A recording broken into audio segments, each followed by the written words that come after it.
بالله من الشيطان الرجيم. بسم الله الرحمن الرحيم.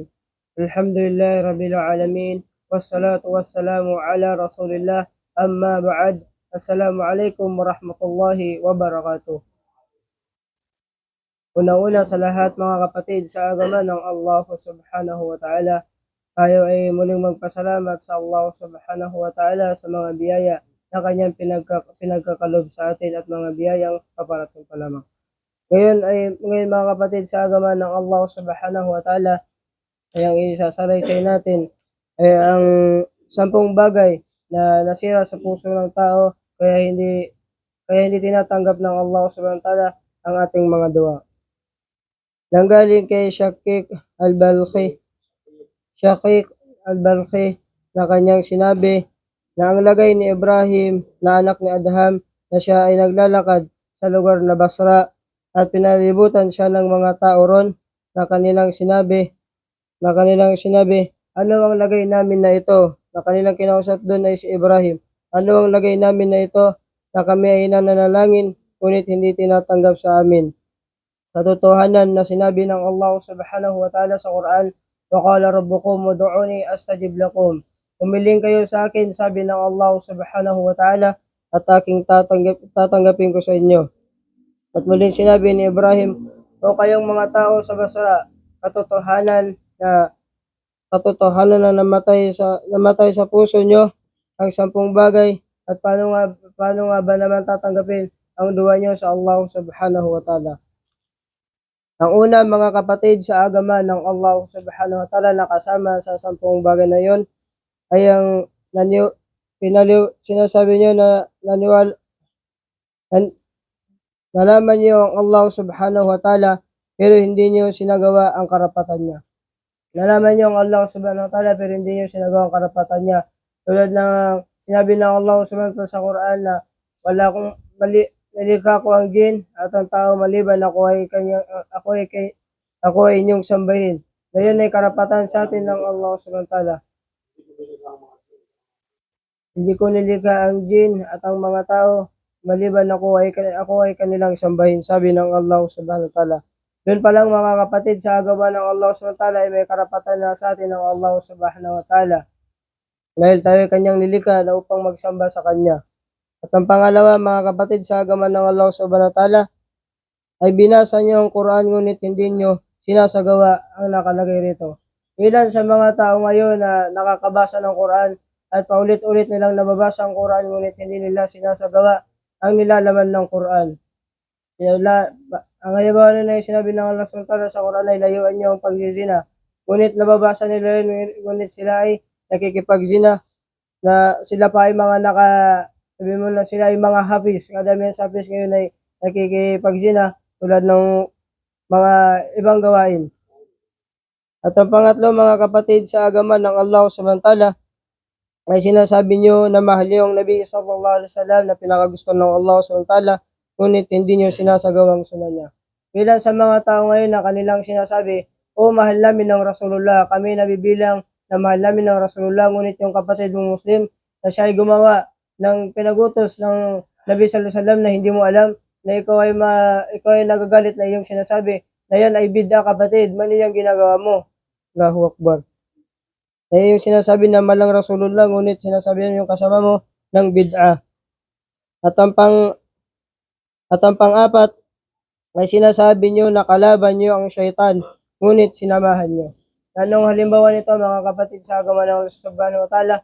Halimbawa na ikaw ay pumunta sa isang lugar na may nakita kang tao at nandun yung kaibigan mo na yung sinasabi na huwag mong gawin yan ng aking kaibigan dahil yan ay gawaing syaitan. Yan ay hindi maganda sa paningin ng Allah subhanahu wa ta'ala. Ngunit mga ilang araw, ikaw rin mismo ang sumasagawa ng ganong bagay. Allahu Akbar. Mas daig mo pa yung syaitan. Allahu Akbar. At ang panglima mga kapatid, sa agaman ng Allah subhanahu wa ta'ala ay sinasabi nyo na papasok kayo sa paraiso, ngunit hindi nyo sinasagawa. Anong halimbawa nito mga kapatid, sa agaman ng Allah subhanahu wa ta'ala? Ikaw ay pumupunta sa isang lugar at ikaw ay nagsishare ng mga magagandang bagay upang ikaw ay makapasok sa paraiso, na ikaw ay nagsasabi na, alam mo kaibigan, maganda gumawa ng mga bagay, mga pagsamba sa Allah subhanahu wa ta'ala, yun ang dahilan ipapasok mo sa paraiso dahil sinabi ng mga tablig, ang abdas ay susi ng sambayang at ang sambayang ang susi sa susi sa pintuan ng paraiso ng Allah Subhanahu wa Ta'ala. Ngunit yung salita na yun ay hindi nakikita sa iyo. 'Di ba? Ang kan naman nun mga kapatid sa gawain ng samantala ay nagsasalita ng tao na yun, ngunit hindi niya sinasagawa ang kanyang mga sinasabi na siya'y natatama ng dalil na galing sa Quran na ya ayyuhalladhina amanu lima taquluna ma la taf'alun. Ya ayyuhalladhina amanu kayong mga nananampalataya lima taquluna ma la taf'alun. Bakit yung sarili niyong salita na hindi niyo sinasagawa? Na natatamaan siya ng dalil na yun mga kapatid sa agama ng Allah SWT. At ang pang-anim, sinasabi niyo na ang pagligtas sa impyerno, ngunit hinuhulog niyo ang inyong mga mismong sarili. Sinasabi niyo sa mga tao na huwag niyong gawin yan mga kapatid sa agama ng Allah Subhanahu dahil yan ay ikahuhulog mo sa neraka jahanam. Yan ay ikahuhulog mo sa neraka jahanam, kaya huwag mong ipagsagawa yan kapatid sa agama ng Islam. Ngunit ikaw din mismo ang naghulog, tinutulak ang iyong sarili sa karumal-dumal na gawain. Allahu Akbar. At ang pang-7 ay pang-8 ay nabisi kayo sa ibang tao, ngunit hindi iniwan nyo ang ugali nyo. Anong halimbawa nito mga kapatid sa agama ng Allah Subhanahu wa Ta'ala, na nabisi kayo sa ibang tao, halimbawa may bagong kapitbahay na sila ay kakarating lang kagabi na doon ka nabisi sa kanila, ikaw ay nilalait mo sila. Sabihin nila na ano ba tong mga tao na to? Sabihin mo mga lang adab, pero hindi din makita sa iyo na ikaw din ay mas walang adab, na ikaw ay nagsasalita ngunit hindi mo tinitignan ang iyong sarili na gaya ng sabi nila, bago mo tamaan ng ibang tao, tamaan mo muna ang sarili mo.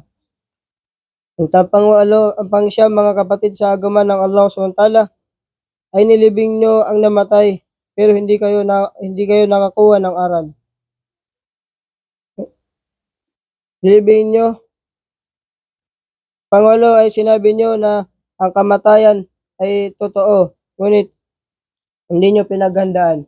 Mga kapatid sa agama ng Allah SWT, nung halimbawa nito ay sinasabi nyo na ang kamatayan ay totoo, ngunit hindi nyo pinaghandaan dahil sinasabi nyo na ako ay bata pa, may mais pa akong pangangatawan at malakas pa ako.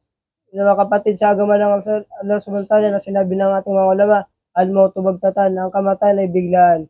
Huwag mo sasabihin na ikaw ay hindi mamamatay sa araw na ito dahil meron pa sa sinapupunan ng kanyang inay, doon na namamatay yung bata na yun. Merong hindi umaabot sa pagiging matanda at pagiging binata dahil sila ay dinadatnan o kanilang iniiwan ng mundong ito. Dahil lang kamatayan ay bigla na sabi ng mga ulama. At ang pang-9 ay nilibing nyo ang namatay.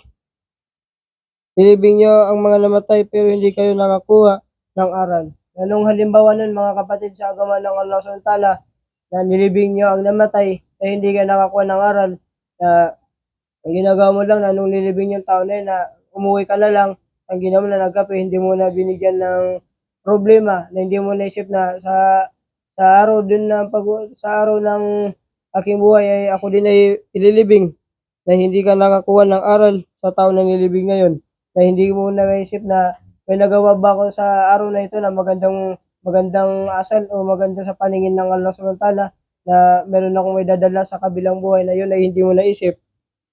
At ang pang-10 ay kinain nyo ang biyaya ng Allah Subhanahu wa Ta'ala, ngunit hindi kayo nagpasalamat roon.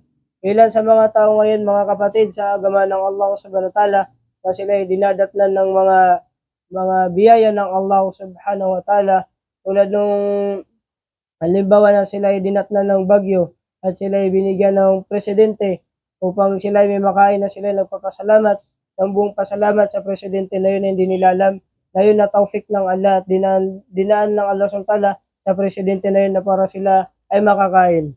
Na ikinain nilang biyaya ng Allah ngunit hindi sila nagpasalamat sa Allah SWT. Ano yung pinagkaiba nun mga kapatid sa agama ng Allah SWT? Yung mga hayop mas marunong pa silang magpasalamat kaysa sa atin.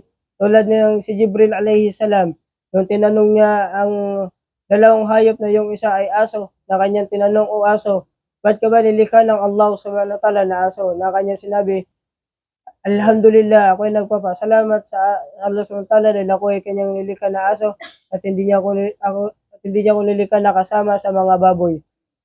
Nung tinanong naman ni Jibril alayhi salam yung baboy na yon, na siya ay sinabi ni Jibril, bakit ka ba nilikha ng Allah na baboy? Na kanyang sinabi, Alhamdulillah, dahil ako ay nilikha ng Allah subhanahu wa ta'ala na baboy at hindi niya ako sinama sa mga tao na kumpleto naman ang kanilang pangangatawan, ngunit hindi nila maitayo ang sambayang. Allahu Akbar. Yun ang sinabi ng baboy na yun na siya ay nagpapasalamat na siya hindi naging manusia dahil binase niya na ang mga manusia na kumpleto ang pangangatawan, ngunit hindi maitayo ang sambayaw. Subhanallahil azim. Yan ang mga 10 bagay na hindi tinatanggap ang dua ng tao na nanalangin sa Allah subhanahu wa ta'ala. At wala namang problema dun mga kapatid sa agama ng Allah subhanahu wa ta'ala dahil may 5 naman na gamot sa puso na sinabi ni Ibrahim Al-Khawwas. Ang una dun na gamot sa puso ay ang pagbabasa ng Quran. Mas maganda na pag ikaw nagbabasa ng Quran, kapatid, sa agama ng Allah, ay mas maganda na ito ay binuboses mo. Binuboses mo ito na with feelings, may kasamang pagmamahal, sabi nila. At ang pangalawa na gamot sa puso ay hindi palagi busog ang tiyan. Ano ang miniminin doon mga kapatid sa agama ng Allah subhanahu wa ta'ala?